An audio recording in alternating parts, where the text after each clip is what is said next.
Hello, what's up guys? Daddy's got a race here with a quick tutorial on the setup of the amazing Simagic FX Pro. So Simagic guys, just a quick heads up. This is the kind of thing maybe you should include in the manual. You can even include a link to this video if you want, but not very clear on how to do this. And these are amazing features, especially with the recent firmware update. So if you are not on the latest update of the Simagic firmware, I strongly recommend you go to the Simagic website and download the firmware updates and the new version of the Sim Pro Manager. Uh, it's not showing my mouse movements on the screen. Let me see. Oh, there you go. Now I can see my mouse. So this is the Sim Manager Pro, where you can, select your games. It will detect your devices automatically, and you can select the games. And here on the device screen, you can see the configurations for the wheelbase, how much you want it to turn, the strength, the mechanical damper, all these settings here. Feel free to copy my settings. I usually follow guys like Simracing Garage and others. They really teach you how to adjust this. You can use this as a excuse me, as a starting point, but then you can do your own adjustments. They even give you a little, if you go to these little question marks here, you will see in the interface what that adjustment does, and then you can adjust to your own preferences. You can also save these profiles, so you can see here I have profiles that came with the software for many games, and you can save your own version of these to reload whenever you're playing. Um, but today is about the FX Pro, and as you can see, it detects as a device here. It shows it there. You can check if the wheel is working, if everything is working properly by pressing all the buttons. I didn't catch that. And you can see as you press the buttons, oh, my crew chief is open here. Hold on, let me close it up. So you can see if all the buttons are working. And what I wanted to share today is how to customize the look and feel here. So as you can see, my map button here, for example, is green. But you can simply come here to the software, click here, and then you have all these color options here that you can simply select.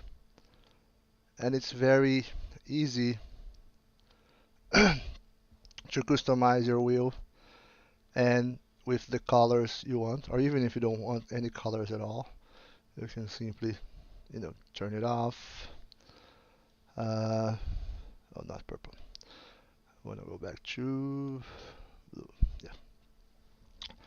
Yeah. Another thing you can customize that is not very obvious, but you can click on the rev LEDs on the top, double click there, and you can customize, when they are going to light up and what color.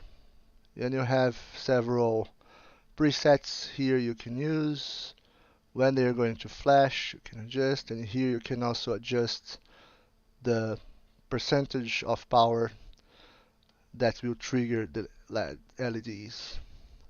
So pretty cool to adjust that. And with the new firmware update, the flags and the LED flags that were not working before, they are now working. They are not working the way exactly they should work, but you have 6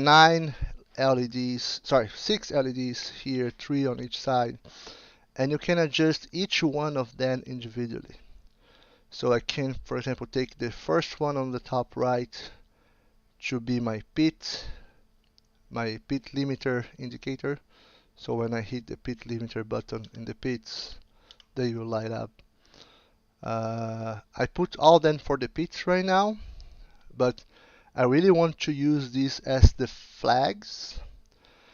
What's happening right now, you can see the option flag here, but Simagic, I think you need to review how this works, because right now, with any flags, they will light up in the color I define here. And ideally, they should receive the color of the flag from the game. So if there is a green flag, should blink green. If there's a yellow flag, they should blink yellow. So maybe on a next release of the firmware, you guys can work on that. You can also receive things like when you are in DRS, or if you are triggering the traction control or ABS. For example, in the Porsche Cup, I use that a lot to show me if I'm triggering if I'm locking the wheels. So you can use for that. So pretty cool feature.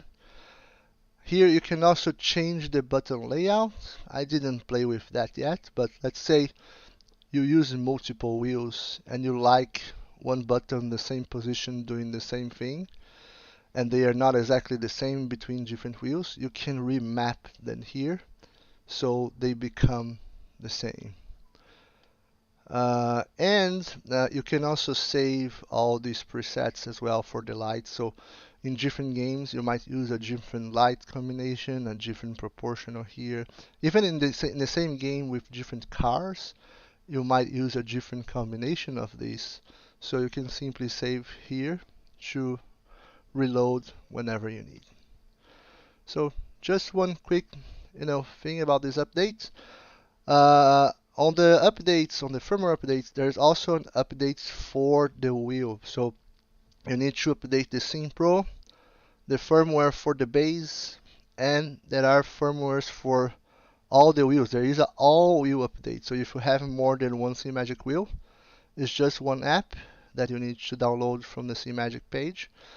That app, though, the update you need to connect your wheel directly to your PC in order to update that firmware, not through the base. They explain everything in the update software. It's a very simple to use firmware update. So I guess you guys can work through that. So this is what I have for today. Happy Thanksgiving, everyone out there, and enjoy your day.